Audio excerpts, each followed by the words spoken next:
शिष्य बनना। साधना मार्ग में जहाँ गुरु कठिनता से मिलते हैं, वहाँ शिष्य बनना भी बहुत ही कठिन है।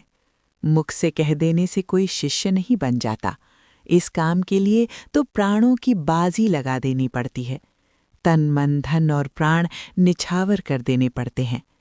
जो मनुष्य सब कुछ अपनी प्यारी से प्यारी वस्तु देकर और अपने को अर्पण करके उनसे ज्ञान के उपार्जन का इच्छुक है, वही शिष्य है। जैसे उत्तम वस्तु बुरे पात्र में रख देने से बिगड़ जाती है, वैसे ही अनधिकारी शिष्य उत्तम साधना को सुरक्षित नहीं रख सकता। वह उसका दुरुपयोग करने लगता है। इसीलिए गुरुजन परीक्षा करते हैं और उसके उत्तीर्ण होने पर भेद की बात बतलाते हैं। इस काम के लिए शिष्यों को बहुत सतर्क रहने की आवश्यकता है। पिछले काल में बहुत कठिन परीक्षाएं ली जाती थीं। इंद्र और विरोचन को प्रजापति ने 101 वर्ष अपने पास रखकर उनकी लगन और इंद्रियों की परीक्षा ली थी, तब आत्मज्ञान का उपदेश दिया था। कबीर साहब ने अपने मुख्य शिष्य धर्मदास जी से कहा था, धर्मदास तुहि लाख दुहाई, सार वस्तु बाहर नहीं जाई। सार वस्तु भेद की बात को कहते हैं। ये बाहर यानी अनधिकारी को नहीं बताना चाहिए। इस प्रकार के अनेक दृष्टांत मिलते हैं। महाभारत के आदि पूर्व में कई ऋषि पुत्रों की परीक्षाओं की कथाएं आई हैं, जो बड़ी रोचक व शिक्षाप्रद हैं। परंतु इस युग में कठिन परीक्षा लेना गुरुओं ने छोड़ दिया है, क्योंकि आजकल का आदमी रुकता नहीं। वह जल्दी चाहता है। वह तो इतना उतावला बनकर आता है कि करना कुछ न पड़े और भगवान आज ही सम्मुख आके खड़े हो जाएं। इंतजार करना, मेहनत करना, श्रद्धा के साथ गुरु आज्ञा का पालन करना तो वह जानता ही नहीं। दुनिया के काम न बिगड़ने पावे, पैसा न खर्च होने पावे, शरीर को कष्ट जरा सा भी न पहुँचे, गुरु के सम्मुख नम्रता और दीनता से सिर भी न झुकने पावे, पर गुरु की सारी विद्या अभी अभी मुझे मिल जाए। ईश्वर भी देर न लगावें, साधन शुरू करते ही सम्मुख आकर खड़े हो जाएं। यदि तनिक भी विलंब हुआ तो दोनों से बाइकॉट, न गुरु से कोई रिश्ता न ईश्वर से। दोनों की ओर अश्रद्धा। ये आजकल के जिज्ञासुओं का हाल है। भला इनकी परीक्षा कोई कैसे ले सकता है? इसलिए महापुरुषों ने अब इसके नियम बदल दिए हैं। वह किसी को निराश नहीं लौटाते। वह साधन सिखाते हैं और ऊंचा भी चढ़ाते हैं। भिन्न भिन्न प्रकार के अनुभव भी उन्हें कराते हैं, परंतु दीक्षा नहीं देते, शिष्य नहीं बनाते। इस प्रकार वर्षों के अभ्यास के बाद जब अधिकारी बना लेते हैं, तब दीक्षा देते हैं। जो उस काल में भी पात्र नहीं बन सके, उन्हें यूं ही चलने देते हैं। जो शिष्य अपने गुरु पर अपार प्रेम और श्रद्धा ले आया हो, जिसने गुरु के बताए हुए मार्ग को पूर्ण विश्वास से पकड़ा हो, जो अपनी क्रियाओं गुरु मंत्र को गुप्त रखता हो, जो अनुभवों का भेद किसी से नहीं कहता हो, जो पूर्ण आज्ञाकारी हो, ऐसों को अधिकारी समझ गुरु दीक्षा देते हैं और अपने शिष्यत्व में लेते हैं।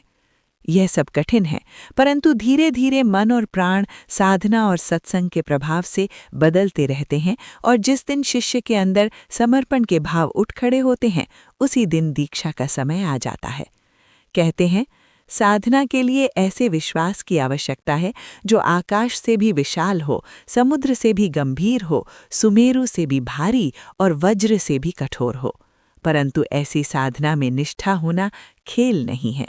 वह बड़ी कठिनाई से मिल पाती है। एक बात और भी रहस्य की है। साधक में पूर्ण रूप से यह भाव होने चाहिए कि गुरु ईश्वर ही है, ईश्वर के समान नहीं। साक्षात सर्वज्ञ परमात्मा ही है। वह सर्वशक्तिमान हमारे कल्याण के लिए नर रूप में अवतरे हैं। जब तक ऐसी भावना निश्चय रूप से शिष्य के हृदय में जागृत नहीं हो जाती, तब तक शिष्य शिष्य नहीं बन सकता। गुरु के सम्मुख बैठ के समझने लगे कि मैं साक्षात भगवान के सामने उपस्थित हूँ। इनका शरीर भगवान का ही शरीर है और इनसे भिन्न और कोई भगवान या इष्ट नहीं है। जहाँ ऐसी भावना हो, अंतर के मल नष्ट होकर गुरु का ऐसा विस्तृत आत्मस्वरूप जिसको दिखाई दे रहा हो, वही शिष्यत्व में लेने योग्य अधिकारी समझा जाता है। परंतु यह सौदा भी साधारण नहीं है। साध्य, साधक और गुरु, इन तीनों की त्रिपुटी मिटा देना कोई तमाशा या खेल नहीं है। वर्षों के सत्संग और वर्षों के परिश्रम से यह फल किसी दिन प्राप्त होता है, और जिस दिन यह दशा उसके हृदय स्थल की हो जाती है, वही समय दीक्षा का होता है। तात्पर्य: हमारे कहने का यह तात्पर्य नहीं है कि संसार के प्रत्येक मनुष्य के लिए वह ईश्वर है, चाहे सारी दुनिया तुम्हारे गुरु को किसी रूप से देखे, पर तुम्हारे लिए, शिष्य के लिए वह साक्षात भगवान ही दिखे। उसके अतिरिक्त और कोई भगवान उसे दृष्टिगोचर ही ना हो। उसकी सारी वृत्तियां, अच्छी और बुरी, उसी गुरु मूर्ति पर ही केंद्रित हो जाएं। मीरा जी को जैसे गिरधिर लाल के सिवाय कोई पुरुष संसार में दिखाई नहीं देता था, उसी तरह तुम्हारी निगाह भी वहीं एक जगह रह जाए, कोई दूसरा नजर ही ना आवे। यह शिष्यत्व का ऊंचा अधिकार है। दर दीवार दर्पण भये, जित देखूं तित तोए, कांकर पाथर ठीकरी, भई आर सीमोए। यह प्रेम की अंतिम स्टेज है, जिसमें प्रेम पात्र के सिवाय कुछ दिखाई नहीं देता। वह कैसा भी हो, परंतु प्रेमी के लिए सबसे सुंदर और सर्वगुण संपन्न होता है। लैला अत्यंत कुरूपा थीं, पर मजनू को संसार की सुंदरियों में सबसे श्रेष्ठ दिखाई देती थी। ऐसी ही निगाह शिष्य को अपने गुरु के लिए पैदा करनी चाहिए, तभी समर्पण कर सकता है और शिष्य बन सकता है। वैसे भी भक्त और भगवान एक ही होते हैं। भक्त का शरीर ही भगवान का मंदिर है, भक्त का हृदय उसका स्थान है, फिर भेद कहाँ रहा। जैसे भी हो, ऐसे भावों का उदय कर लेना ही पार लगाता है। आगे यह अवस्था कैसे उत्पन्न की जाती है, उसे बतलाते हैं।